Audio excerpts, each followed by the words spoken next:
À part une occasion du Troyen Jérôme Lafourcade après 1 minute 30 de jeu, puis ce face-à-face mal négocié par Abdès Akouzar, rares ont été les situations intéressantes dans la première mi-temps de ce derby de la Champagne.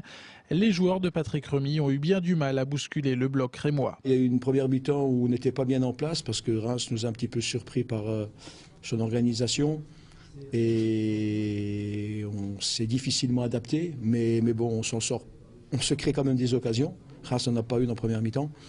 Et en deuxième mi-temps, on a rectifié un petit peu le tir. Tout ou presque finalement s'est joué au retour des vestiaires. L'entrée de Claudio Beauvu et le retour à un schéma tactique classique permettent aux Troyens de trouver des solutions.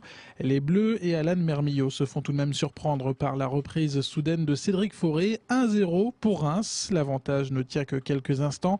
Le temps pour Mounir Obadi de voir son centre contré et repris de la tête par Jérôme Lafourcade. Un but qui a le don de booster les Aubois. C'est vrai que ce but un peu surprise, je pense que nous a piqué au vif et nous a réveillés. On marque quasiment dans la foulée et ça emballe un peu le match. Et puis ça nous permet, je pense, de nous mettre un peu dedans parce que jusqu'à leur but, on n'était pas bien dans ce match. Tant mieux, ça nous a permis de nous réveiller. À peine 4 minutes après, Éric Marester centre pour la tête de Frédéric Vieillot.